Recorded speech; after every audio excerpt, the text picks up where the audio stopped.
Hello दोस्तों, exam trigger में आपका फिर से एक बार स्वागत है।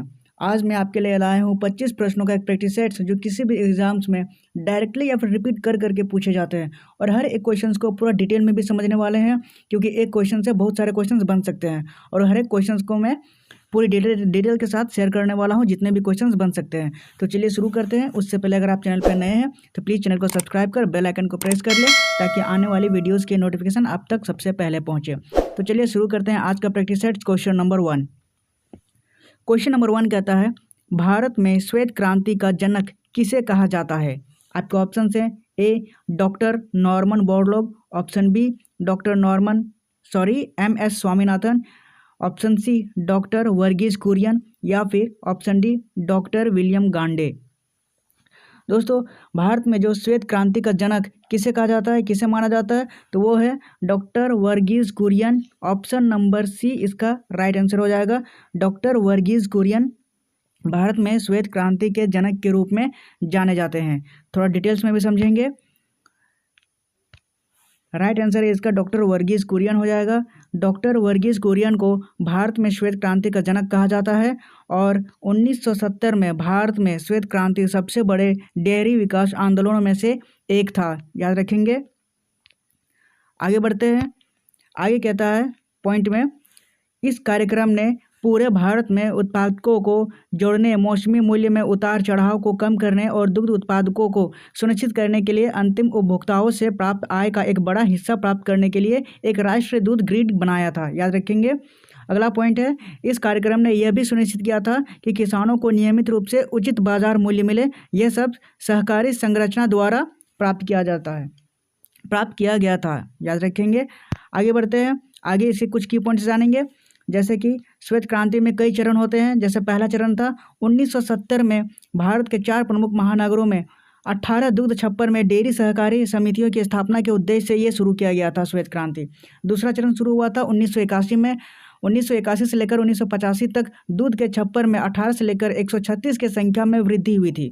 290 शहरी बाजारों को खोलने और दूध के दुकानों की संख्या बढ़ाने के साथ साथ ये चालू किया गया था। अगला है चरण 3, जो कि 1985 से चालू हुआ था 1996 तक, जो सहकारी समितियों का विस्तार हुआ था और उत्पादन बढ़ाने के लिए बुनियादी ढांचे की ओर मजबूत किया गया था, याद रखेंगे। श्वेत क्रांति 3 चरण में हुआ था, याद रखेंगे, 1970, 1981 और 1996। आगे बढ़ते हैं। आगे जो ऑप्शंस में थे एडिशनल इन्फॉर्मेशन में डॉक्टर वर्गीज कुरियन जो हमारा राइट आंसर था उनके बारे में जानेंगे और सभी ऑप्शंस के बारे में भी जानेंगे। तो डॉक्टर वर्गीज कुरियन का जन्म 26 नवंबर 1921 को कालीकट, जो कि अब कोझिकट नाम है, केरल में हुआ था, याद रखेंगे। अगला है डॉक्टर कुरियन अब अरब लीटर विचार ने दुनिया के सबसे बड़े कृषि डेयरी विकास कार्यक्रम को जन्म दिया था, जिसने डेयरी फार्मिंग को भारत का सबसे बड़ा आत्मनिर्भर उद्योग बना दिया है, याद रखेंगे। और अगला पॉइंट कहता है डॉक्टर वर्गीज कुरियन के बारे में, भारत के मिल्क मैन के रूप में प्रसिद्ध डॉक्टर कुरियन भारतीय दूध और डेयरी उद्योग के फलने फूलने वाले राज्य के पीछे हैं, याद रखेंगे। आगे बढ़ते हैं। अगला ऑप्शन था डॉक्टर नॉर्मन बोरलॉग। ये है नॉर्मन अर्नेस्ट बोरलॉग, एक अमेरिकी कृषि विज्ञानी थे जिन्होंने दुनिया भर में पहल का नेतृत्व किया, जिसने कृषि उत्पादन में व्यापक वृद्धि में योगदान दिया और इसे हरित क्रांति कहा जाता है, याद रखेंगे। नॉर्मन बोरलॉग को हरित क्रांति के नाम से जाना जाता है और 1970 में नॉर्मन ई बोरलॉग को भूखे दुनिया को खिलाने के लिए जीवन भर के लिए नोबेल शांति पुरस्कार से सम्मानित किया गया था। किनको? नॉर्मन बोरलॉग को, याद रखेंगे। अगला ऑप्शंस के बारे में था एम.एस. स्वामीनाथन।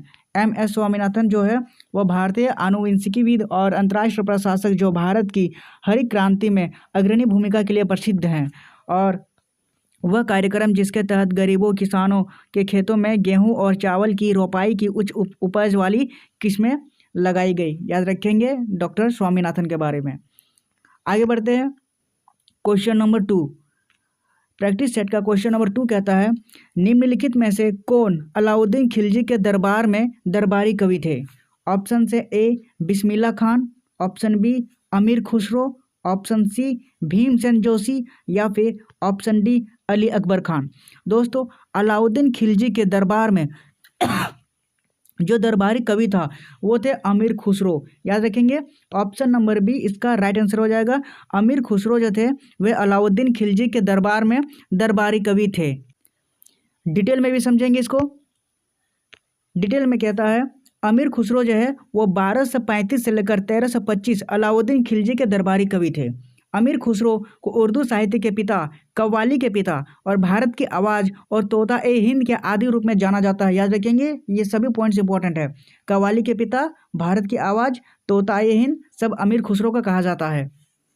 आगे, उस्ताद बिस्मिल्लाह खान जो 21 मार्च 1916 को बिहार में पैदा हुए हिंदुस्तान के एक प्रसिद्ध शहनाई वादक थे।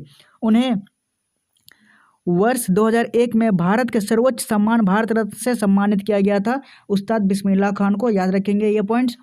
आगे बढ़ते हैं। आगे ऑप्शंस में थे पंडित भीमसेन जोशी।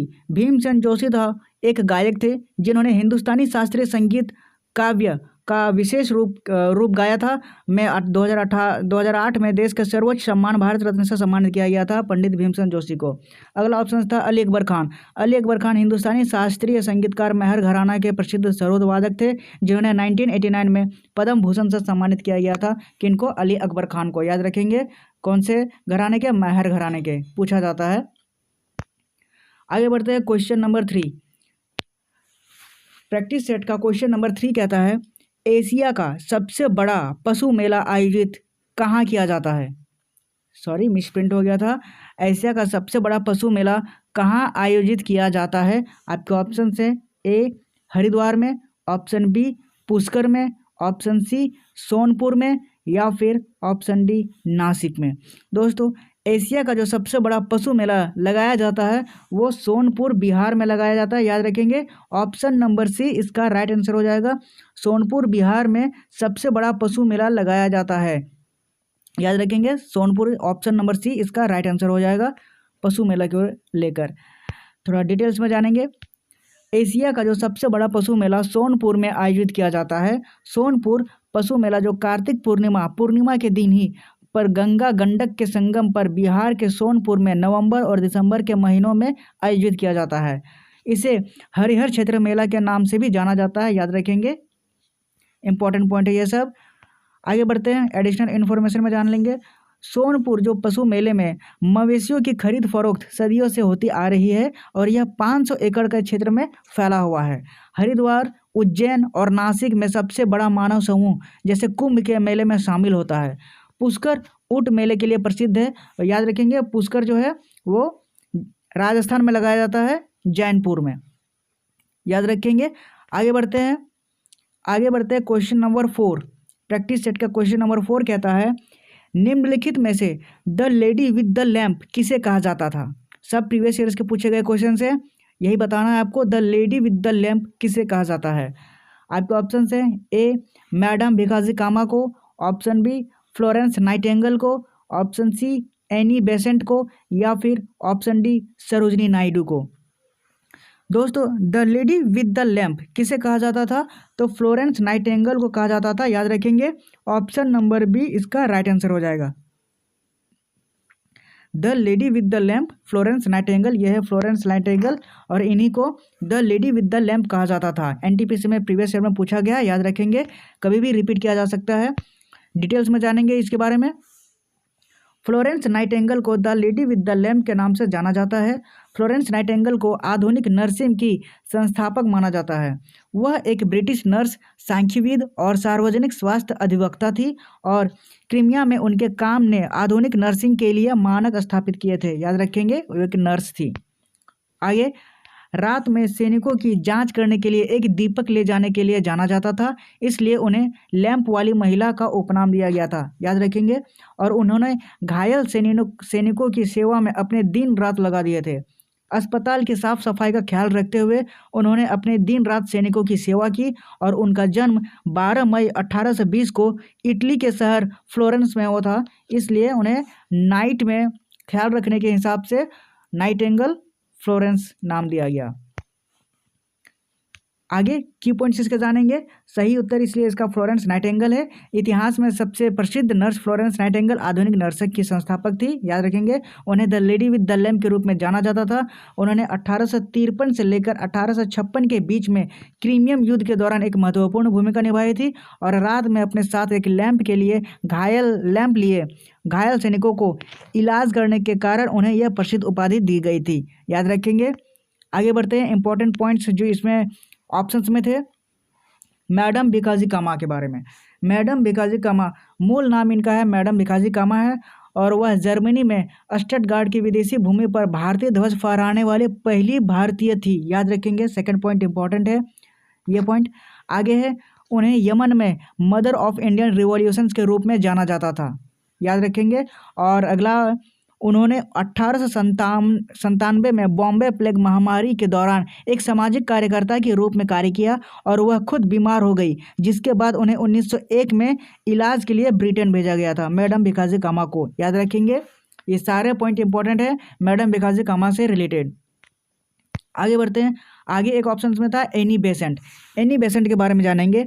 एनी बेसेंट, जो इन्हें लोकप्रिय रूप से एनी वुड के रूप में जाना जाता है, वह एक प्रतिष्ठित ब्रह्म विद्यावादी महिला अधिकार कार्यकर्ता, लेखिका और वक्ता थी। 1916 में लोकमान्य तिलक के साथ उन्होंने होम रूल लीग की शुरुआत की थी, याद रखेंगे। पूछा जाता है होम रूल लीग की शुरुआत किसने की थी? एनी बेसेंट ने। और वो कब की थी? 1916 में, याद रखेंगे। उन्हें 1917 में भारतीय राष्ट्रीय कांग्रेस की पहली महिला अध्यक्ष के रूप में चुना गया था, याद रखेंगे। पूछा जाता है भारतीय राष्ट्रीय कांग्रेस की पहली विदेशी महिला अध्यक्ष कौन थी? तो एनी बेसेंट थे, याद रखेंगे। और 1926 में ब्रह्म विद्या पर उनके व्याख्यान के बाद उन्हें विश्व शिक्षक घोषित किया गया था। किनको? एनी बेसेंट को, याद रखेंगे। आगे बढ़ते हैं। अगले ऑप्शंस में था सरोजिनी नायडू। सरोजिनी नायडू कौन थी? तो वह नाइटिंगेल ऑफ इंडिया या फिर भारतीय कोकिला के रूप में जाने जाते थे, याद रखेंगे। पहला पॉइंट इंपॉर्टेंट है सरोजिनी नायडू को लेकर। अगला पॉइंट कहता है सरोजिनी नायडू के बारे में, उन्होंने भारत के स्वतंत्रता संग्राम में महत्वपूर्ण भूमिका निभाई और महिलाओं के अधिकारों को बढ़ावा दिया। वह एक कवि और एक महान राजनीतिज्ञ भी थी। 1917 में उन्होंने महिला भारतीय संघ WIA की स्थापना की थी। ब्रिटिश सरकार ने भारत में प्लेग महामारी के दौरान उनके कार्य के लिए उन्हें कैसर-ए-हिंद पद से सम्मानित किया गया था। किनको? सरोजिनी नायडू को, याद रखेंगे। अगला पॉइंट कहता है उनके बारे में, वह भारत की पहली महिला राज्यपाल थी। कौन? सरोजिनी नायडू। कुछ भी पूछा जा सकता है सरोजिनी नायडू के बारे में, इसलिए सारे पॉइंट्स क्लियर कर दिए, याद रखिए। आगे बढ़ते हैं। एडिशनल इन्फॉर्मेशन में और भी कुछ जान लेंगे, जैसे कि 1860 में फ्लोरेंस नाइटिंगेल ने लंदन के सेंट थॉमस अस्पताल में अपने नर्सिंग स्कूल की स्थापना की थी। यह दुनिया का पहला नर्सिंग स्कूल है और जो एक अस्पताल में था। अब यह लंदन के किंग्स कॉलेज का एक हिस्सा है, याद रखेंगे। और सरोजिनी नायडू द्वारा लिखी गई कुछ पुस्तकें हैं, ये सारे पुस्तक इंपॉर्टेंट है जिनको सरोजिनी नायडू ने लिखी है। क्या है? द गोल्डन थ्रेशोल्ड और Mohammad Jinnah, an ambassador of unity, the Indian fantasy, the royal tombs of Golconda और द स्नेक चार्मर। ये सभी के सभी सरोजिनी नायडू द्वारा लिखी गई पुस्तक है, याद रखेंगे सारे पुस्तक। आगे बढ़ते हैं। आगे कहता है क्वेश्चन नंबर 5 प्रैक्टिस सेट का। प्रैक्टिस सेट्स में भारत में अंग्रेजी भाषा को शिक्षा का माध्यम कब से बनाया गया था? ऑप्शन है, ऑप्शन ए 1835 को, ऑप्शन बी 1834 को, ऑप्शन सी 1836 को या फिर ऑप्शन डी 1833 को। दोस्तों, अंग्रेजी भाषा को जब शिक्षा का माध्यम बनाया गया था 1835 से। कब से बनाया गया? 1835 से अंग्रेजी को शिक्षा का माध्यम बनाया गया है भारत में, याद रखेंगे। आगे डिटेल्स में जानेंगे इसके बारे में। भारत में अंग्रेजी को शिक्षा का माध्यम 7 मार्च 1835 को बनाया गया था। इस दिन भारत के governor general Lord William Bentinck ने अंग्रेजी शिक्षा अधिनियम के तहत अंग्रेजी को शिक्षा का माध्यम बनाने का आदेश जारी किया था। हालांकि अंग्रेजी शिक्षा की शुरुआत का श्रेय थॉमस बैबिंगटन मैकाले को जाता था, लेकिन मैकाले ने साल 1835 में ही अपनी शिक्षा नीति भारतीय शिक्षा पर मिनट शीर्षक से पेश की थी, याद रखेंगे। इसलिए इंग्लिश भारत में आया था।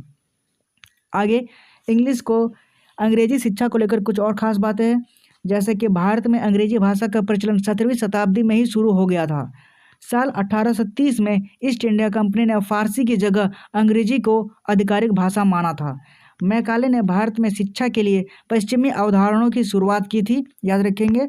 आगे मैकाले ने घुसपैठ सिद्धांत में भी पेश किया था। मैकाले के बाद आए अंग्रेजों ने अंग्रेजी शिक्षा को बढ़ावा देने का काम किया और 20वीं शताब्दी के मध्य में ब्रिटिश शासन खत्म होने के बाद भी भारत में अंग्रेजी का इस्तेमाल जारी रहा, इसलिए भारत में अंग्रेजी शिक्षा का माध्यम बन गया हमेशा के लिए, याद रखेंगे। आगे इसके इंपॉर्टेंट पॉइंट्स देख लेंगे याद रखने लायक। जैसे 1835 में अंग्रेजों ने भारत में अंग्रेजी को शिक्षा का माध्यम बनाया। विलियम बेंटिक भारत के गवर्नर जनरल और लॉर्ड मैकाले ने भारत में अंग्रेजी शुरू करने का फैसला किया। अंग्रेजी शिक्षा अधिनियम 1835 लॉर्ड विलियम बेंटिक द्वारा बनाया गया एक विधायी अधिनियम था, याद रखेंगे। आगे एक पॉइंट्स कहता है वुड्स डिस्पैच जो था वो 1854 को भारत में अंग्रेजी शिक्षा का मैग्ना कार्टा माना जाता है, याद रखेंगे, ये भी पूछा जाता है। इसमें भारत में शिक्षा के प्रसार की व्यापक योजना थी और यह सिफारिश की गई थी कि विद्यालयों और कॉलेजों में पढ़ाने के लिए अंग्रेजी माध्यम की भाषा होनी ही चाहिए, याद रखेंगे। आगे बढ़ते हैं अगले क्वेश्चन पे। क्वेश्चन नंबर 6 कहता है इस प्रैक्टिस सेट्स का, भारत के उपराष्ट्रपति चुनाव में विवाद का मामला किसको सौंपा जाता है। एनटीपीसी में पूछा गया इंपॉर्टेंट क्वेश्चन है, याद रखेंगे।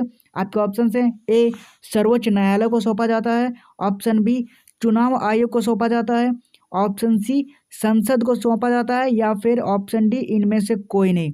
दोस्तों भारत के राष्ट्रपति का जब चुनाव होता है तो उनके जितने भी विवाद होते हैं उन मामलों को सौंपा जाता है सर्वोच्च न्यायालय को। किसको? सर्वोच्च न्यायालय को। ऑप्शन नंबर ए इसका राइट आंसर हो जाएगा। भारत के चुनावी क्षेत्र में राष्ट्रपति का जितने भी विवाद होता है वो सारे के सारे सर्वोच्च न्यायालय देखता है, याद रखेंगे। डिटेल्स में जानेंगे इसके बारे में। राइट आंसर इसका सर्वोच्च न्यायालय है। भारत के राष्ट्रपति के चुनाव को लेकर सर्वोच्च न्यायालय ने विवाद सुलझाया है और भारतीय संविधान का आर्टिकल 71 जो राष्ट्रपति या उपराष्ट्रपति के चुनाव के संबंध में या उससे उत्पन्न सभी संदेहों और विवादों की सर्वोच्च न्यायालय द्वारा जांच की जाएगी और निर्णय लिया जाएगा, याद रखेंगे। राष्ट्रपति और उपराष्ट्रपति चुनाव अधिनियम 1952 में सर्वोच्च न्यायालय के समक्ष एक चुनाव याचिका दायर की जा सकती है, याद रखेंगे। इम्पॉर्टेंट है ये आर्टिकल 71 को लेकर। आगे इसके की पॉइंट्स जानेंगे, याद करने लायक कुछ बातें, जैसे कि भारत में राष्ट्रपति और प्रधानमंत्री कैसे चुने जाते हैं, मतदान कैसे होता है। हम देश के मतदाता आमतौर पर दो तरह से मतदान करते हैं, या बल्कि मुझे दो अलग अलग प्रकार के चुनावों को कहना चाहिए। जैसे कि एक होता है राज्य विधानसभा और एक होता है लोकसभा चुनाव। तो राज्य विधानसभा क्या है? राज्य विधानसभा चुनाव वे होते हैं जिनमें हम अपने विधायक को चुनते हैं जो आगे राज्य का मुख्यमंत्री चुनते हैं, याद रखेंगे। और अगला पॉइंट कहता है लोकसभा चुनाव। ये चुनाव वे होते हैं जिनमें हम सांसद सदस्य चुनते हैं, याद रखेंगे। आगे होता है उच्च सदन। उच्च सदन क्या होता है? तो राज्यसभा में होता है उच्च सदन।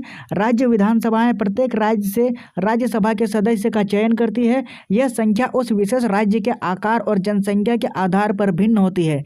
इस तरीके से चुने गए कुल अंक 238 से कुल 250 में से हैं, याद रखेंगे। आगे कहता है निचला सदन, वो लोकसभा होता है। जैसा कि ऊपर बताया गया है, मतदाता सीधे संबंधित निर्वाचन क्षेत्रों से सांसद सदस्यों का चुनाव करने के लिए वोट डालते हैं, जिनकी कुल संख्या 543 होती है, याद रखेंगे। निचला सदन लोकसभा में। आगे बढ़ते हैं अगले क्वेश्चन की ओर। क्वेश्चन नंबर 7 कहता है मंगोलिया की राजधानी का नाम क्या है। आपका ऑप्शन है A Ulan Bator, option B Maputo, option C Dakar, या फिर ऑप्शन डी अलमाटी। दोस्तों मंगोलिया एक देश है जिसकी राजधानी क्या है? उलन बटोर है, याद रखेंगे। क्या है? उलन बटोर। ऑप्शन नंबर ए इसका राइट आंसर हो जाएगा। ये है उलन बटोर शहर, याद रखेंगे, मंगोलिया की राजधानी है। आगे डिटेल्स में जानेंगे इसके बारे में। मंगोलिया जो है वो पूर्वी एशिया में भूमि से घिरा हुआ एक देश है। यह उत्तर में रूस और दक्षिण में चीन के बीच स्थित है, जहां यह आंतरिक मंगोलिया स्वायत्त क्षेत्र को पड़ोसी है। यह सिर्फ 3.3 मिलियन की आबादी के साथ 15,64,116 वर्ग किलोमीटर के क्षेत्र से घिरा हुआ है, जिससे यह दुनिया का सबसे कम आबादी वाला संप्रभु राष्ट्र बन जाता है, याद रखेंगे। आगे कहता है मंगोलिया दुनिया का सबसे बड़ा भूमि से घिरा हुआ देश है जिसकी सीमा समुद्र से घिरी नहीं है और इसका अधिकांश क्षेत्र घास के मैदानों से ढका हुआ है। उत्तर और पश्चिम में पहाड़ों और दक्षिणों में गोबी रेगिस्तान है, याद रखेंगे। इसलिए उलन बटोर जो है यह राजधानी और सबसे बड़ा शहर है और देश की लगभग आधी आबादी का घर है। ये मंगोलिया की राजधानी उलन बटोर, याद रखेंगे। आगे बढ़ते हैं। आगे कहता है क्वेश्चन नंबर 8, सभी एग्जाम्स के लिए इंपॉर्टेंट क्वेश्चन है ये सब, याद रखेंगे, सभी प्रीवियस ईयर्स में पूछे भी गए हैं। आगे क्वेश्चन नंबर 8 कहता है लाला लाजपत राय निम्न में से किस बैंक के संस्थापक थे। आपके ऑप्शन है A Bharatiya State Bank, option B Union Bank of India, option C Punjab National Bank या फिर option D Bank of Baroda. दोस्तों लाला लाजपत राय इन्होंने एक बैंक की स्थापना की थी और वह बैंक कौन सी है, तो वह बैंक है Punjab National Bank. Option number C इसका राइट आंसर हो जाएगा। पंजाब नेशनल बैंक की स्थापना किसने की थी, तो लाला लाजपत राय ने, याद रखेंगे। इंपॉर्टेंट क्वेश्चन है ये सब। आगे डिटेल्स में जानेंगे कैसे। पंजाब नेशनल बैंक एक भारतीय सार्वजनिक क्षेत्र का बैंक है जो पहले पूरी तरह से भारतीय बैंक था, जिसकी स्थापना 19 मई 1894 को लाला लाजपत राय ने की थी। कब की थी, 1894 में, याद रखेंगे। आगे पॉइंट कहता है वर्तमान में पंजाब नेशनल बैंक का मुख्यालय नई दिल्ली में है, याद रखेंगे। पंजाब नेशनल बैंक का मुख्यालय कहाँ है, नई दिल्ली में। आगे बढ़ते हैं। आगे नोट करने वाली बात यह है कि लाला लाजपत राय को पंजाब केसरी के नाम से भी जाना जाता है और वह एक भारतीय स्वतंत्रता सेनानी और ब्रिटिश भारत में होम रूल लीग के संस्थापक भी थे, याद रखेंगे, होम रूल लीग के संस्थापक। और आगे एक पॉइंट कहता है उन्होंने भारत के स्वतंत्रता संग्राम में महत्वपूर्ण भूमिका निभाई और साइमन कमीशन का विरोध करते हुए उनका निधन हो गया, याद रखेंगे। इंपॉर्टेंट फैक्ट्स है ये सब। आगे चलते हैं। Question number 9। क्वेश्चन नंबर 9 कहता है जीएसटी में निम्नलिखित में से कौन सा कर यानी राज्य कर सम्मिलित किया गया था। आपके ऑप्शन है ए चुंगी कर को, ऑप्शन बी संपत्ति कर को, ऑप्शन सी आय कर को या फिर ऑप्शन डी मुद्रांक शुल्क को। दोस्तों जीएसटी में जो कर राज्य सम्मिलित किया गया था वो है चुंगी कर, याद रखेंगे। ऑप्शन नंबर ए इसका राइट आंसर हो जाएगा। चुंगी कर को जीएसटी में शामिल किया गया है, याद रखेंगे। डिटेल्स में जानेंगे कैसे। वस्तु और सेवा कर का एक तरह का अप्रत्यक्ष कर सुधार है जो कर के बोझ को कम करेगा। कर संग्रह और कराधान में होने वाले उतार चढ़ाव को सहजता प्रदान करेगा। शुरुआत में निम्नलिखित राज्य कर होंगे जो जीएसटी में सम्मिलित होंगे, जैसे कि पहले है वेट या फिर बिक्री कर, या दूसरा मनोरंजन कर जब तक यह स्थानीय निकायों द्वारा लगाया ना जाए। तीसरा है विलास कर, चौथा है लॉटरी सट्टे और जुए पर कर, पांचवा है राज्य कर और अधिशुल्क क्योंकि वे वस्तुओं और सेवाओं की आपूर्ति से संबंधित है, और छठा है चुंगी और प्रवेश कर, और सातवां है खरीद कर, याद रखेंगे। आगे इंपॉर्टेंट पॉइंट्स इसका याद रखने वाली बात है।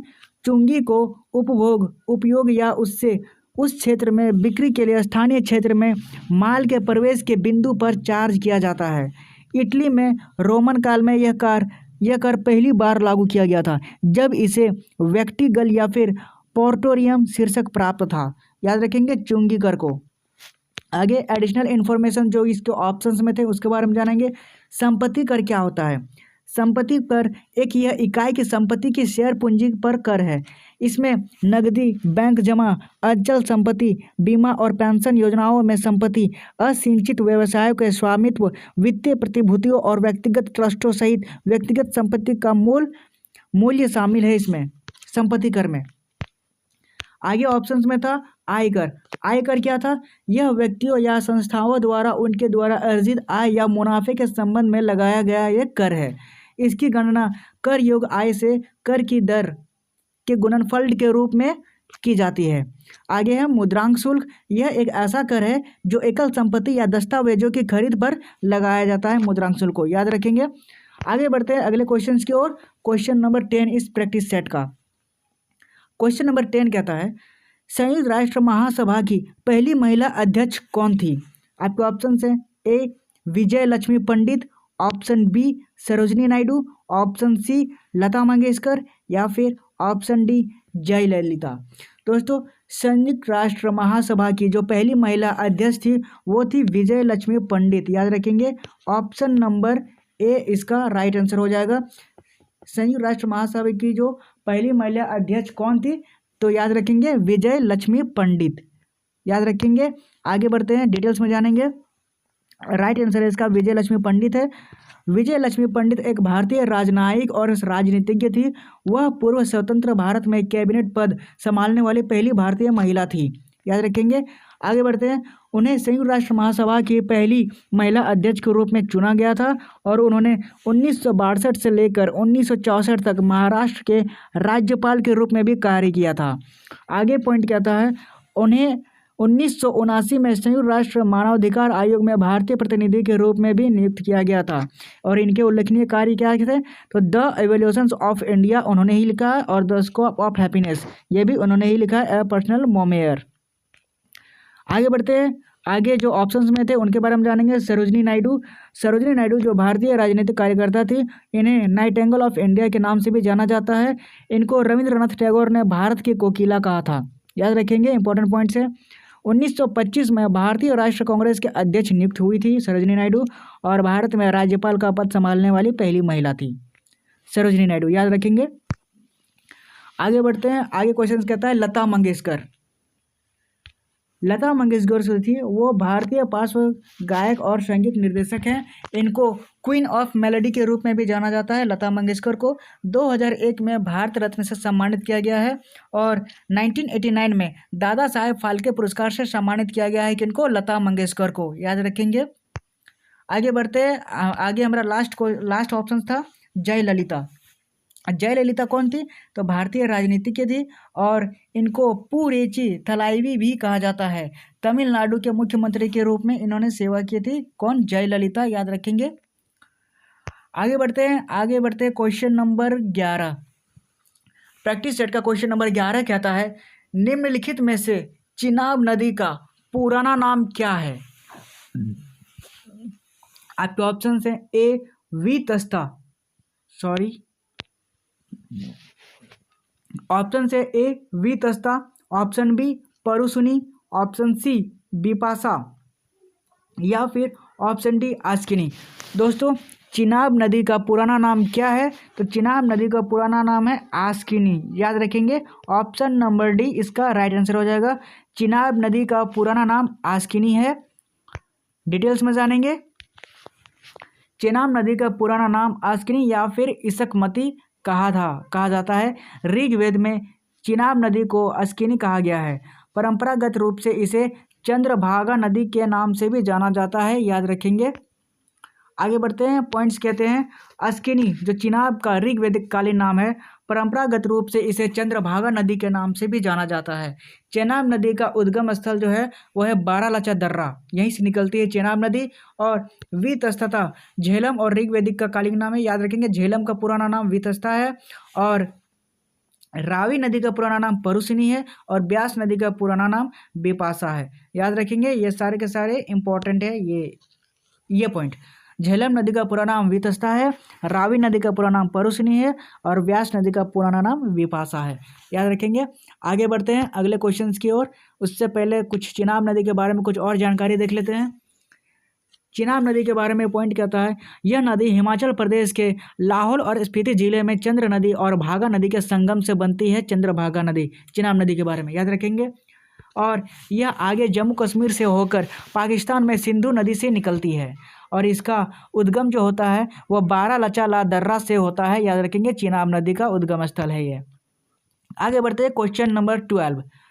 क्वेश्चन नंबर 12 कहता है, निम्नलिखित में से किसे लोकहितवादी के नाम से जाना जाता है। प्रीवियस ईयर्स का क्वेश्चन है, याद रखेंगे। आपके ऑप्शन हैं, ए गोपाल हरि देशमुख को, ऑप्शन बी महादेव गोविंद रानाडे को, ऑप्शन सी गोपाल कृष्ण गोखले को, या फिर ऑप्शन डी ज्योतिबा फुले को। दोस्तों लोकहितवादी के नाम से किनको जाना जाता है, तो वो होते हैं गोपाल हरि देशमुख, याद रखेंगे। Option number A right answer हो जाएगा। गोपाल हरि देशमुख को लोकहितवादी के नाम से भी जाना जाता है। डिटेल्स में जानेंगे कैसे। राइट आंसर इसका गोपाल हरि देशमुख हो जाएगा। गोपाल हरि देशमुख लोकप्रिय लोकहितवादी के रूप में जाने जाते हैं। अगला पॉइंट कहता है उन्होंने प्रसिद्ध शतपत्र 100 अक्षर में लिखा है। याद रखेंगे, पूछा जाता है शतपत्र किसने लिखा है, तो गोपाल हरि देशमुख ने। अगला पॉइंट कहता है उन्होंने सामाजिक सुधार और आधुनिक शिक्षा के माध्यम से राष्ट्रीय उत्थान पर जोर दिया था, और उन्होंने कहा था यदि धर्म सामाजिक सुधार को मंजूरी नहीं देता है तो धर्म को बदल दें। याद रखेंगे, ये गोपाल हरि देशमुख ने कहा था। इंपॉर्टेंट ये। आगे बढ़ते हैं। आगे इंपॉर्टेंट पॉइंट्स इसके हैं जो कि ऑप्शंस में थे। ऑप्शंस में था महादेव गोविंद रानाडे, इनके बारे में जानते हैं। वे एक समाज सुधारक और भारतीय राष्ट्र कांग्रेस के संस्थापक सदस्यों में से एक थे। वे 1861 में विधवा विवाह संघ के संस्थापकों में से एक थे। उन्होंने पुनः सर्वजन सभा की स्थापना की जो एक सामाजिक राजनीतिक संस्था थी, और बाद में भारतीय राष्ट्रीय कांग्रेस के प्रवर्तकों में से एक थी। कौन? महादेव गोविंद रानाडे। आगे बढ़ते हैं अगला ऑप्शंस की ओर। अगले ऑप्शंस में था गोपाल कृष्ण गोखले, इनके बारे में जानेंगे। गोपाल कृष्ण गोखले एक महान समाज सुधारक और शिक्षाविद थे जिन्होंने भारत के स्वतंत्रता आंदोलन को अनुकरणीय नेतृत्व प्रदान किया था। उन्होंने 1905 में भारतीय शिक्षा के विस्तार के लिए सर्वेंट्स ऑफ इंडिया सोसाइटी की स्थापना की थी। याद रखेंगे। अगला पॉइंट से 1908 में गोखले ने रानाडे इंस्टीट्यूट ऑफ इकोनॉमिक्स की स्थापना की थी, और उन्होंने एक अंग्रेजी साप्ताहिक समाचार पत्र द हितवाद लोगों का पेपर जो शुरू किया गया था, किसने? गोपाल कृष्ण गोखले ने। याद रखेंगे। बढ़ते हैं अगले ऑप्शंस पे। ज्योतिबा फुले, ये कौन थी? तो ज्योतिबा फुले, जिन्हें बेहतर ज्योतिबा के नाम से जाना जाता है, एक समाज सुधारक भी थे जिन्होंने महिला शिक्षा के क्षेत्र में काम किया था। अगला पॉइंट कहता है ज्योतिबा फुले के बारे में, उन्होंने भारत में प्रचलित जाति प्रतिबंधों के खिलाफ आंदोलन का नेतृत्व किया था, और 1873 में ज्योतिबा फुले ने सत्यशोधक समाज यानी सत्य की खोज करने वाला समाज का गठन किया था। याद रखेंगे, सत्यशोधक समाज की स्थापना किसने की थी? तो ज्योतिबा फुले ने की थी। याद रखेंगे, सारे के सारे इंपॉर्टेंट पॉइंट्स है ये सब, इससे बहुत सारे क्वेश्चंस बनते हैं, याद रखेंगे। आगे बढ़ते हैं अगले क्वेश्चन की ओर। क्वेश्चन नंबर 13 नंबर क्वेश्चन कहता है कांचीपुरम किसकी राजधानी है? आपके ऑप्शन है ए चोल वंश की, ऑप्शन बी चालुक्य वंश की, ऑप्शन सी राष्ट्रकूट वंश की, या फिर ऑप्शन डी पल्लव वंश की। दोस्तों कांचीपुरम जो है वो किसकी राजधानी है? तो वो है पल्लव वंश की राजधानी। याद रखेंगे, ऑप्शन नंबर डी इसका राइट आंसर हो जाएगा। कांचीपुरम जो है वो पल्लव वंश की राजधानी है। याद रखेंगे, डिटेल्स में जानेंगे कैसे। कांचीपुरम, कांची जो पल्लव वंश की राजधानी थी। पल्लव एक शक्तिशाली राजवंश थे जिन्होंने 3वीं से 9वीं शताब्दी तक दक्षिण भारत के एक बड़े हिस्से पर शासन किया था। कांचीपुरम, जिसे कांची के नाम से भी जाना जाता है, तमिलनाडु राज्य में स्थित है और अपने मंदिरों जैसे रेशमी साड़ियों और समृद्ध सांस्कृतिक विरासत के लिए यह प्रसिद्ध है। कांचीपुरम जो कि तमिलनाडु में है। याद रखेंगे। आगे बढ़ते हैं, एडिशनल इन्फॉर्मेशन में जानेंगे। पल्लव जो है वह दक्षिण भारत में उभरने वाले शुरुआती राजवंशों में से एक थे और उनकी राजधानी कांचीपुरम थी जो वर्तमान तमिलनाडु में स्थित है। पल्लव कला जो वास्तुकला और साहित्य और धर्म के संरक्षण थे, और उनका प्रभाव आज भी दक्षिण भारत के कई हिस्सों में देखा जा सकता है। याद रखेंगे, सारे इंपॉर्टेंट पॉइंट्स है। आगे बढ़ते हैं अगले पॉइंट्स की ओर। वे कई प्रसिद्ध मंदिरों और स्मारकों के लिए निर्माण के लिए जिम्मेदार थे पल्लव वंश, जिनमें महाबलीपुरम में समुद्र तट का मंदिर और कांचीपुरम में कैलाशनाथ का मंदिर शामिल है, और सभी के सभी तमिलनाडु में स्थित है। याद रखेंगे। आगे बढ़ते हैं चोल वंश। चोल वंश के उदय के साथ 9वीं शताब्दी में पल्लव वंश का पतन हो गया था, लेकिन उनकी विरासत आने वाली सदियों तक दक्षिण भारत की संस्कृति और इतिहास को आकार देती रहती। याद रखेंगे पल्लव वंश के बारे में। आगे बढ़ते हैं अगले क्वेश्चन की ओर। Question number 14। क्वेश्चन नंबर 14 कहता है भारत में प्रकाशित होने वाला पहला समाचार पत्र कौन सा था? आपके ऑप्शन है A Kolkata gazette, option B Bengal gazette, option C Madras courier, या फिर ऑप्शन डी बॉम्बे हेराल्ड। दोस्तों भारत में प्रकाशित होने वाला पहला जो समाचार पत्र था वो था Bengal gazette. Option number B इसका राइट आंसर हो जाएगा। क्या है? भारत में जो प्रकाशित होने वाला पहला समाचार पत्र है वो है बंगाल गजट। याद रखेंगे। आगे चलते हैं, डिटेल्स में जानेंगे कैसे। भारत में प्रकाशित होने वाला पहला समाचार पत्र द बंगाल गजेट था। यह अंग्रेजी भाषा का साप्ताहिक समाचार पत्र था। इसकी शुरुआत 1780 में आयरलैंड के जेम्स ऑगस्टस हिक्की ने की थी। याद रखेंगे, इसलिए इन्हें कहा जाता है जेम्स हिक्की। बंगाल गजेट की स्थापना किसने की थी? तो जेम्स हिक्की ने की थी। उस समय कोलकाता, जो कि ब्रिटिश भारत की राजधानी थी, इस अखबार को कोलकाता जनरल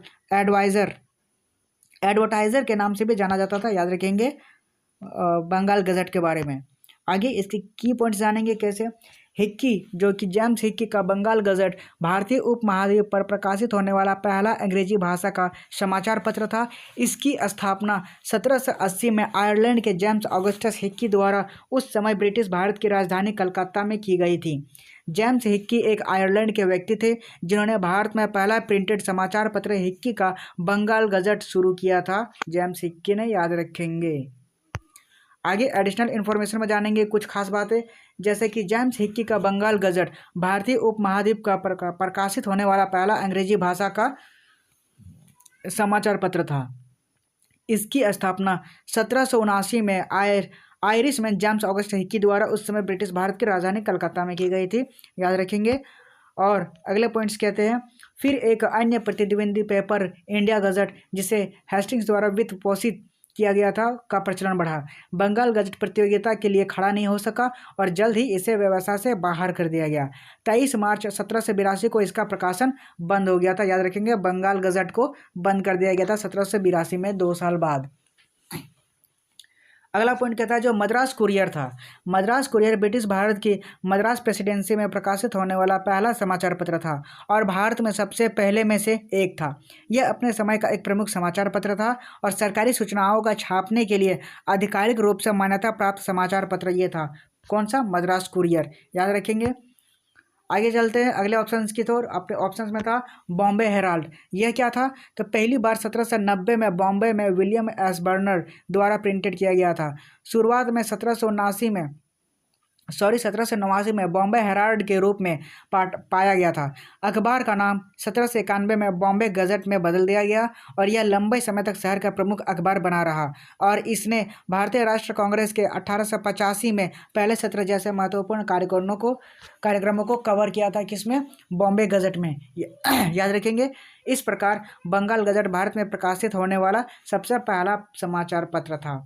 याद रखेंगे, बंगाल गजट और समाचार पत्र से रिलेटेड ये सारी की सारी बातें इंपॉर्टेंट है। आगे और एक पॉइंट देख लेंगे, जैसे कि था भारत में प्रकाशित होने वाले कुछ और अहम समाचार पत्र, जैसे कि भारत का पहला हिंदी अखबार उदंत मार्तंड था। यह 30 मई 1826 को प्रकाशित हुआ था। याद रखेंगे, उदंत मार्तंड। पंडित जुगल किशोर शुक्ल ने इसके संपादक और प्रकाशक थे। उदंत मार्तंड का अर्थ है समाचार सूर्य। 30 मई को हिंदी पत्रकारिता दिवस के रूप में मनाया जाता है। याद रखेंगे। आगे बढ़ते हैं। आगे कुछ और पॉइंट्स थे, जैसे कि इंटरनेट पर प्रकाशित होने वाला जो पहला भारतीय समाचार पत्र था वो था द हिंदू। क्या था? द हिंदू। इसका पहला ऑनलाइन संस्करण 14 अगस्त 1995 को लॉन्च किया गया था। द टाइम्स ऑफ इंडिया के बाद पायनियर भारत का दूसरा सबसे पुराना अंग्रेजी भाषा का समाचार पत्र है और इसकी स्थापना 1865 में इलाहाबाद में एक अंग्रेजी जॉर्ज एलन ने की थी। इंपॉर्टेंट है, सारे के सारे न्यूज़पेपर से रिलेटेड जो कि भारत के हैं। याद रखेंगे। अब बढ़ते हैं आगे अगले क्वेश्चन की ओर। क्वेश्चन नंबर 15 इंपॉर्टेंट क्वेश्चन है। क्वेश्चन नंबर 15 क्या कहता है? 1928 को बारडोली सत्याग्रह का शुभारंभ किसने किया था? आपके ऑप्शन है ए महात्मा गांधी ने, ऑप्शन बी वल्लभ भाई पटेल ने, ऑप्शन सी राजेंद्र प्रसाद ने, या फिर ऑप्शन डी कल्याण जी मेहता ने। दोस्तों 1928 को जो बारडोली सत्याग्रह का शुभारंभ किसने किया था? तो वल्लभ भाई पटेल ने किया था। याद रखेंगे। ऑप्शन नंबर बी इसका राइट आंसर हो जाएगा। 1928 में वल्लभ भाई पटेल ने बारडोली सत्याग्रह का शुभारंभ किया था। डिटेल्स में जानेंगे। बारडोली सत्याग्रह जो 12 जून 1928 को शुरू हुआ था। यह आंदोलन गुजरात के बारडोली में हुआ था और यह आंदोलन ब्रिटिश सरकार के द्वारा किसानों पर लगाए गए कर वृद्धि के खिलाफ था। इस आंदोलन का नेतृत्व सरदार वल्लभ भाई पटेल ने किया था। याद रखेंगे।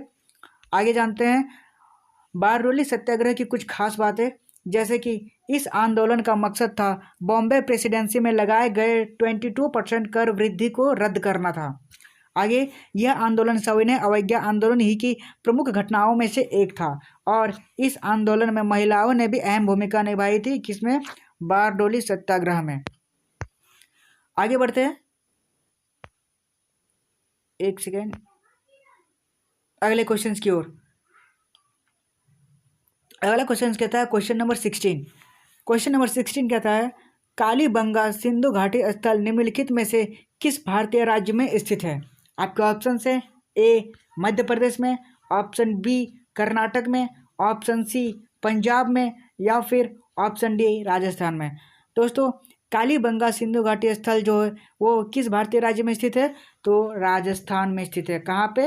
राजस्थान में जो कालीबंगा है वो स्थित है, राजस्थान में। याद रखेंगे, सिंधु घाटी सभ्यता से प्रश्न इंपॉर्टेंट है।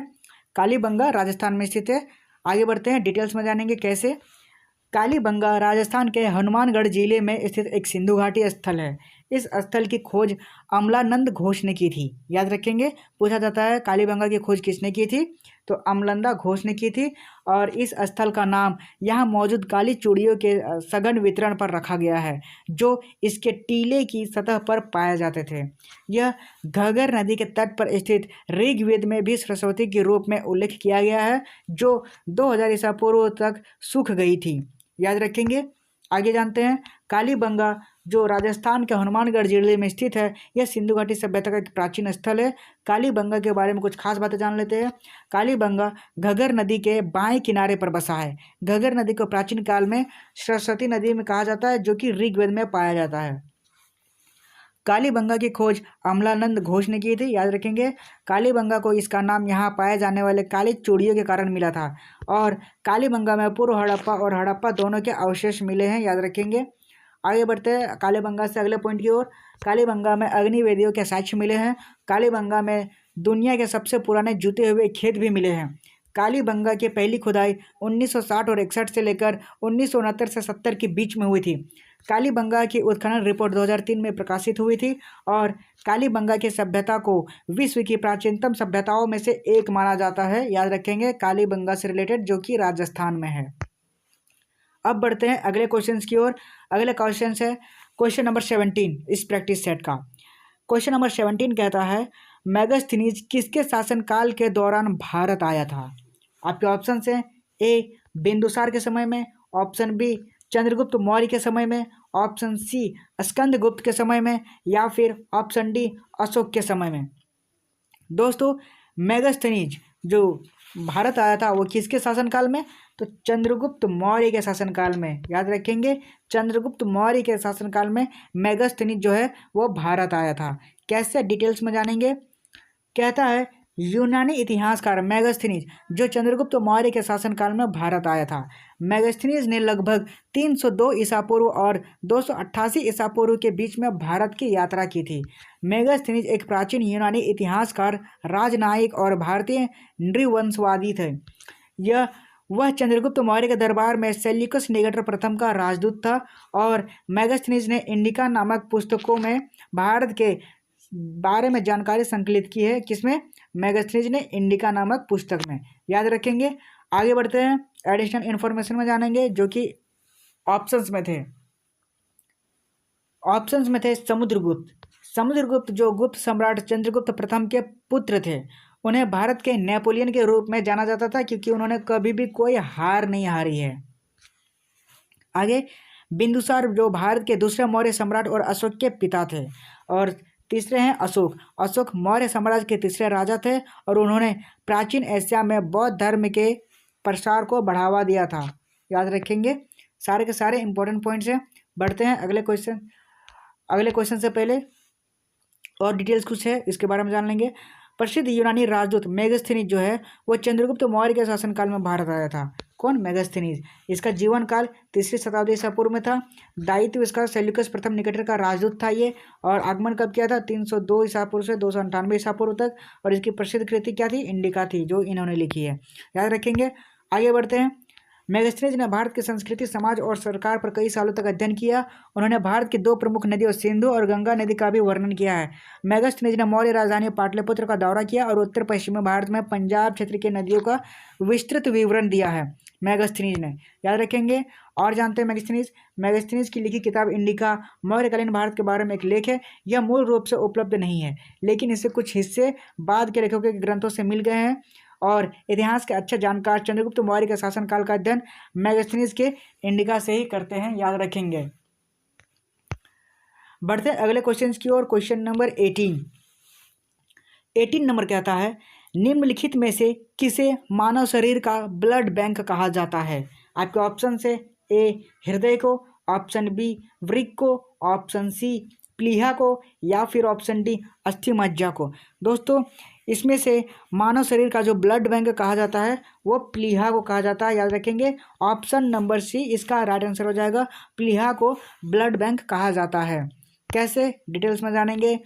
प्लीहा जो अमाशय के नीचे उदर की ओर बाईं ओर एक अंग है उसे कहा जाता है, जिसमें रक्त का भंडारण जो प्लीहा की रक्त वाहिकाएं स्थिति के आधार पर अपनी मोटाई को बदल सकती है और चौड़ी या संकरी हो सकती है। आपातकालीन स्थितियों में जैसे आघात और गंभीर चोटों के मामले में जहां बहुत अधिक रक्त खो जाता है, प्लीहा अपने वाहिकाओं का विस्तार करती है और रक्त को रोके रखती है। इस आरक्षित रक्त को तब उस अंग में लाया जाता है जहां रक्त की आवश्यकता होती है, और इसी कारण प्लीहा को मानव शरीर का ब्लड बैंक भी कहा जाता है, याद रखेंगे। आगे सेकंड पॉइंट कहता है रक्त का निस्पंदन। इसका मतलब प्लीहा रक्त को छानता है और पुराने और मृत लाल रक्त कोशिकाओं को हटाता है। यह एक चक्रव्यूह की तरह काम करता है, जिससे स्वस्थ आरबीसी आसानी से निकल सकती है, जबकि पुराने और मृत लाल रक्त कोशिकाएं इसमें फंस जाती है। फिर ये बृहद भक्षकाणु द्वारा प्लीहा में टूट जाते हैं और इसी कारण प्लीहा को लाल रक्त कोशिकाओं का कब्रिस्तान भी कहा जाता है, प्लीहा को, याद रखेंगे। ये सारे के सारे ब्लड बैंक से रिलेटेड इंपॉर्टेंट क्वेश्चन है मानव शरीर से। आगे बढ़ते हैं। आगे ये स्प्लीन याद रखेंगे, इसी को कहते हैं प्लीहा। और आगे एडिशनल इन्फॉर्मेशन जानेंगे। ऑप्शंस में थे हृदय क्या था? तो हृदय एक मध्य जनस्तरीय व्युत्पन्न अंग है जो वक्ष गुहा में दो फेफड़ों के बीच में बाईं ओर थोड़ा झुका हुआ होता है। इसका आकार बंद मुट्ठी जैसा होता है और यह एक द्विभित्ति वाली झिल्लीदार थैली प्रहृदय द्वारा संरक्षित होता है, जो प्रहृदय तरल पदार्थ को घेरता है, उसको याद रखेंगे, हृदय। अगला ऑप्शन कहता है यकृत। यकृत क्या था? तो यकृत जो मानव शरीर की सबसे बड़ी ग्रंथि होती है और यह शरीर में हानिकारक पदार्थों के निर्विषीकरण का कार्य करता है। उदाहरण के लिए यह हानिकारक अमोनिया को यूरिया में बदल देता है और यह रक्त में अल्कोहल और ऐसे अन्य पदार्थों को भी विघटित करता है, यकृत, याद रखेंगे। अगला ऑप्शन में था अस्थि मज्जा। अस्थि मज्जा क्या था? तो अस्थि मज्जा लंबी हड्डियों के खोखले आंतरिक भाग में स्थित उत्तक को संदर्भित करता है और यह वसा उत्तक एरियोलर उत्तक और रक्त कोशिकाओं से बना होता है। अस्थि मज्जा मुख्य रूप से दो प्रकार का होता है, लाल और पीला, याद रखेंगे। आगे बढ़ते हैं अगले क्वेश्चन की ओर। क्वेश्चन नंबर 19 नंबर कहता है भारत में पहली बार विद्युत रेलवे कब चली थी? याद रखेंगे, इलेक्ट्रिक ट्रेन सबसे पहले भारत में कब चली थी, यही बताना है आपको। आपके ऑप्शन से ए 1925 में, ऑप्शन बी 1927 में, ऑप्शन सी 1930 में, या फिर ऑप्शन डी 1932 में। दोस्तों भारत में जो पहली बार इलेक्ट्रिक ट्रेन यानी विद्युत रेलवे चली है वो है 1925 को, याद रखेंगे। 1925 को भारत में पहली बार विद्युत रेलवे चली है। आगे डिटेल्स में जानेंगे कैसे। भारत में पहली बार इलेक्ट्रिक ट्रेन जो 3 फरवरी 1925 को चली थी और यह ट्रेन बॉम्बे विक्टोरिया टर्मिनस, जो कि अब छत्रपति शिवाजी महाराज टर्मिनस के नाम से जाना जाता है, वो मुंबई में है, और कुर्ला हार्बर के बीच में चली थी। इस ट्रेन को 1500 वोल्ट डीसी यानी डायरेक्ट करंट पर विद्युतीकृत किया गया था और इसे तत्कालीन Bombay Governor Sir Leslie Wilson ने झंडी दिखाकर रवाना किया था, याद रखेंगे। पहली विद्युत ट्रेन से बारे में ये सारे इंपॉर्टेंट बातें, थोड़ा और इसके बारे में जान लेंगे। भारत में रेलवे से जुड़ी कुछ और ख़ास बातें। भारत में पहली यात्री ट्रेन 16 अप्रैल 1853 को बोरी बंदर जो बॉम्बे में है और ठाणे के बीच में चली थी और यह ट्रेन 34 किलोमीटर की दूरी पर चली थी, याद रखेंगे। अगला पॉइंट कहता है दुनिया की पहली यात्री ट्रेन 1807 में ब्रिटेन के साउथ वेल्स में चली थी। यह ट्रेन स्वानसी से आश्चर्यमाउट के लिए चली थी पहली यात्री ट्रेन, याद रखेंगे। और अगला लास्ट पॉइंट क्या आता है, भारत में पहली जो बुलेट ट्रेन है वो 2022 में मुंबई से अहमदाबाद के बीच में शुरू की गई थी, याद रखेंगे। सारे के सारे इंपॉर्टेंट पॉइंट्स हैं। अब बढ़ते हैं अगले क्वेश्चन की ओर। क्वेश्चन नंबर 20 नंबर कहता है, ओजोन परत की मोटाई किस में मापी जाती है? आपके ऑप्शन है, ए डेसिबल में मापी जाती है, ऑप्शन बी डॉब्सन में मापी जाती है, ऑप्शन सी बैकरेल में मापी जाती है, या फिर ऑप्शन डी इनमें से कोई नहीं। दोस्तों ओजोन परत, ओजोन लेयर जो उसकी मोटाई को किस में मापी जाती है? तो डॉप्सन में मापी जाती है। किस में? डॉप्सन में। ऑप्शन नंबर बी इसका राइट आंसर हो जाएगा। ओजोन की परत की मोटाई को नापी जाती है डॉप्सन से, याद रखेंगे। कैसे, थोड़ा पॉइंट में जानेंगे। एक डॉप्सन इकाई ओजोन अनुसंधान में उपयोग किया जाने वाला सबसे बुनियादी माप है। एक डॉप्सन इकाई को एसटीपी यानी मानक तापमान और दबाव पर 0.01 mm मोटाई के रूप में परिभाषित किया गया है और ओजोन परत की मोटाई को डॉप्सन इकाइयों के रूप में व्यक्त किया जाता है, जो मापती है कि पृथ्वी के वायुमंडल में संकुचित होने पर इसकी भौतिक मोटाई क्या होगी। उन शब्दों में यह वास्तव में बहुत पतला है और एक सामान्य श्रेणी 300 से 500 डॉप्सन इकाई होती है, याद रखेंगे। डॉप्सन से रिलेटेड यह सारी बातें। आगे बढ़ते हैं अगले क्वेश्चंस की ओर। अगला क्वेश्चंस कहता है, हिडकल परियोजना किस नदी पर स्थित है? आपके ऑप्शन हैं, ए नर्मदा नदी पर, ऑप्शन बी कावेरी नदी पर, ऑप्शन सी घाट प्रभा नदी पर, या फिर ऑप्शन डी गोदावरी नदी पर। दोस्तों प्रीवियस ईयर्स में पूछा गया है, हिडकल परियोजना काफ़ी बार बार रिपीट भी किया जाता है। तो बताइए हिडकल परियोजना किस नदी पर स्थित है? तो इसका राइट आंसर हो जाएगा घाट प्रभा नदी पर। क्या हो जाएगा? घाट प्रभा नदी पर चिनाब नदी, हिडकल परियोजना स्थित है घाट प्रभा नदी पर। यह है घाट प्रभा नदी। आगे डिटेल्स में जानेंगे कैसे। हिडकल परियोजना जो कर्नाटक के बेलगावी जिले में स्थित घाट प्रभा नदी पर बनी है। हिडकल परियोजना से जुड़ी कुछ और बातें, जैसे कि हिडकल बांध को राजा लखमगौड़ा बांध के नाम से भी जाना जाता है और यह बांध साल 1977 में बनाया था, याद रखेंगे। आगे कुछ पॉइंट्स जान लेंगे। इस बांध पर एक जलाशय बनाया गया है जिससे 13,96,000 हेक्टेयर जमीन को सिंचाई का पानी मिलता है। हिडकल परियोजना एक बहुउद्देशीय परियोजना है और घाट प्रभा नदी की सहायक नदियों जैसे हिरण्यकेशी और मार्कंडेय है। घाट प्रभा नदी की सहायक नदियाँ कहा जाता है, याद रखेंगे। और बहुउद्देशीय नदी घाटी परियोजनाओं बड़ी बुनियादी ढांचा परियोजनाएं होती है। इनका मकसद नदी प्रणालियों का इस्तेमाल सिंचाई, जल विद्युत उत्पादन और बाढ़ नियंत्रण, जल आपूर्ति और नेविगेशन जैन कामों के लिए करना होता है, याद रखेंगे। हिडकल परियोजना से ये सारी की बातें इंपॉर्टेंट है, याद रखेंगे। अब बढ़ते हैं अगले क्वेश्चन की ओर। क्वेश्चन नंबर 22 CHSL में पूछा गया क्वेश्चन नंबर 22, याद रखेंगे। इंपॉर्टेंट क्वेश्चन से पूछा गया है, गुरु नानक देव जी का जन्म कब हुआ था? इंपॉर्टेंट क्वेश्चन से। ऑप्शन से ए 1449 में, ऑप्शन बी 1453 में, ऑप्शन सी 1469 में, या फिर ऑप्शन डी 1499 में। दोस्तों गुरु नानक देव जी का जन्म जो हुआ था वो कब हुआ था? तो 1469 में हुआ था, याद रखेंगे। ऑप्शन नंबर सी इसका राइट आंसर हो जाएगा। 1469 में गुरु नानक देव जी का जन्म हुआ था। आगे जानेंगे डिटेल्स में इसके। Correct answer is 1469। Guru Nanak Dev ji का जन्म 15 अप्रैल 1469 को दिल्ली सल्तनत के लाहौर प्रांत, वर्तमान में ननकाना साहिब, जो कि पंजाब पाकिस्तान के तलवंडी गांव में हुआ था, याद रखेंगे। और वह सिख धर्म के संस्थापक और 10 सिख गुरुओं से सबसे पहले थे, गुरु नानक जी, याद रखेंगे। आगे पॉइंट्स में कुछ बातें हैं। 55 वर्ष की आयु के आसपास नानक देव जी का करतारपुर में बस गए और सितंबर 1539 में अपनी मृत्यु तक वहीं पर रहे थे। हाल ही में करतारपुर कॉरिडोर को भारत और पाकिस्तान सरकार ने सिख श्रद्धालुओं के लिए खोला था और गुरु नानक देव जी का उपदेश सिख ग्रंथ गुरु ग्रंथ साहिब में पाया जा सकता है, जो गुरुमुखी में लिखे गए छंदों का एक संग्रह है, जो गुरु अर्जुन देव द्वारा लिखा गया है, गुरुमुखी, याद रखेंगे। इंपॉर्टेंट है सारे पॉइंट्स गुरु नानक जी से रिलेटेड और सिख धर्म से। आगे एडिशनल इन्फॉर्मेशन में जानेंगे सभी गुरुओं के बारे में। गुरु अंगद जो थे उन्होंने लंगर की प्रथा शुरू की थी और उन्होंने गुरुमुखी लिपि की विकसित की थी, याद रखेंगे। आगे बढ़ते हैं, गुरु अमरदास जी, उन्होंने आनंद साहिब की रचना की, सरल आनंद कारज विवाह की शुरुआत की और सिखों के बीच में सती प्रथा को समाप्त कर दिया था। अगला है पॉइंट गुरु रामदास जी के बारे में। उन्होंने पवित्र शहर अमृतसर की नींव रखी और स्वर्ण मंदिर के निर्माण की शुरुआत की थी। और अगला क्या था है अर्जुन देव। अर्जुन देव आदि ग्रंथ का संकलन किया और स्वर्ण मंदिर का निर्माण किया था। कौन? अर्जुन देव, याद रखेंगे। आगे बढ़ते हैं अगले पॉइंट्स पे। गुरु अर्जुन देव के बारे में, आदि ग्रंथ का संकलन किया और स्वर्ण मंदिर का निर्माण किया था। और गुरु हरगोविंद ने गतका नामक सिख मार्शल आर्ट की रचना की थी और अकाल तख्त का निर्माण किया था। आगे बढ़ते हैं गुरु हर राय। गुरु हर राय, उन्हें कोमल दिन वाले गुरु के रूप में जाना जाता है, गुरु हर राय को। अगला है गुरु हरकिशन जी को, सबसे कम उम्र के सिख गुरु जो 5 साल की उम्र में स्थापित किए गए थे। अगला है गुरु तेग बहादुर जी, इस्लाम में परिवर्तित होने से इनकार कर दिया और औरंगजेब द्वारा उनको सिर काट दिया गया था, याद रखेंगे गुरु तेग बहादुर जी को।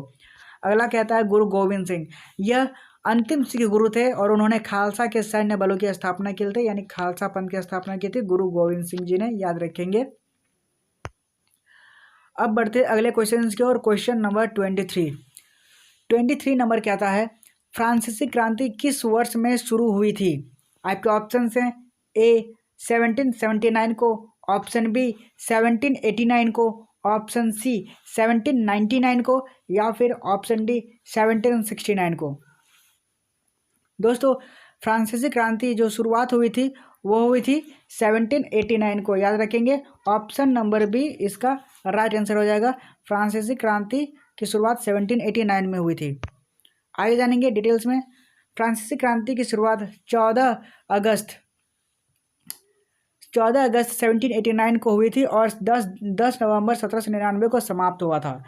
क्रांति की शुरुआत राजा लुइस 16वीं की नीतियों और उत्तरी अमेरिका में उपनिवेशों की हानि के कारण उत्पन्न सामाजिक, आर्थिक और राजनीतिक समस्याओं से शुरू हुई थी। सभी समस्याओं से तंग आ चुके लोगों ने राजशाही के खिलाफ विद्रोह का नेतृत्व किया। अंतिम में राजा लुइस जो 16वीं को उनके परिवार के साथ 1793 में मार दिया गया था। राष्ट्र सम्मेलन फ्रांस की पहली सरकार 1792 में संचालित की गई थी और यह फ्रांसीसी क्रांति की पहली सरकार थी और यह 1795 तक चला था, याद रखेंगे। आगे बढ़ते हैं। क्रांति ने मनुष्य और नागरिकों के अधिकारों के घोषणा पत्र को जन्म दिया, जिसने वर्षों तक उन्मूलन और सार्वभौमिक मताधिकार के लिए आंदोलन को प्रेरित किया था। क्रांति ने उदारवाद, कट्टरवाद, राष्ट्रवाद और धर्मनिरपेक्षता जैसी आधुनिक विचारधाराओं को भी प्रेरित किया और 1799 में नेपोलियन बोनापार्ट में सत्ता संभाली और पहला फ्रांसीसी साम्राज्य स्थापित किया था, याद रखेंगे। आइए बढ़ते अगले क्वेश्चन की ओर। क्वेश्चन नंबर 24 नंबर क्या आता है, निम्नलिखित में से किसने अपनी राजधानी दिल्ली से दौलताबाद में स्थानांतरित की थी? आपके ऑप्शन है ए कुतुबुद्दीन ऐबक ने, ऑप्शन बी अलाउद्दीन खिलजी ने, ऑप्शन सी मोहम्मद बिन तुगलक ने या फिर ऑप्शन डी इब्राहिम लोदी ने। दोस्तों किसने अपनी राजधानी दिल्ली से दौलताबाद स्थानांतरित की थी? तो वही थी मोहम्मद बिन तुगलक, याद रखेंगे। ऑप्शन नंबर सी इसका राइट आंसर हो जाएगा। मोहम्मद बिन तुगलक ने अपनी राजधानी दिल्ली से लेकर दौलताबाद स्थानांतरित की थी। आगे की पॉइंट्स इसके जानेंगे। मोहम्मद बिन तुगलक ने अपनी राजधानी दिल्ली से दौलताबाद स्थानांतरित कर दी थी और मोहम्मद बिन तुगलक ने अपने पिता के शासनकाल के दौरान दक्षिणी राज्यों में अभियान पर एक राजकुमार के रूप में जीवन का एक बड़ा समय बिताया था। उन्हें उनकी क्रूर नीतियों परिवर्तनों के लिए भी याद किया जाता है और वह कई भारतीय भाषाओं में पारंपरिक थे और चिकित्सा से उनकी बड़ी रुचि थी। किनको? मोहम्मद बिन तुगलक को। आगे बढ़ते हैं आखिरी क्वेश्चन इस प्रैक्टिस सेट का। आखिरी क्वेश्चन कहता है व्यापारिक उद्देश्यों के लिए सबसे पहले कौन भारत आया था? आपके ऑप्शन से ऑप्शन ए फ्रेंच आया था, ऑप्शन बी डच आया था, ऑप्शन सी पुर्तगाली आया था या फिर ऑप्शन डी अंग्रेजी आया था। दोस्तों व्यापारिक उद्देश्य से सबसे पहले भारत में कौन आया था व्यापार करने के लिए? तो सबसे पहले आया था पुर्तगाली, याद रखेंगे। ऑप्शन नंबर सी इसका राइट आंसर हो जाएगा। पुर्तगाली सबसे पहले भारत आया था। आगे जानते हैं पॉइंट्स में। पुर्तगाली खोजकर्ता वास्को डी गामा भारत में कालीकट में अटलांटिक महासागर के माध्यम से भारत पहुंचने वाले पहला यूरोपीय था। पुर्तगालियों को डच द्वारा पीछा किया गया था जब उन्होंने 16वीं शताब्दी के मध्य में भारतीय बाजार में प्रवेश करने की कोशिश की थी। तो ब्रिटिश और फ्रांसीसी बहुत बाद में आए और फ्रांसिस्को डी अल्मेडा को भारत में पहला पुर्तगाली गवर्नर नियुक्त किया गया था। पुर्तगालियों ने अपना पहला किला कोचिन में बनाया था, याद रखेंगे।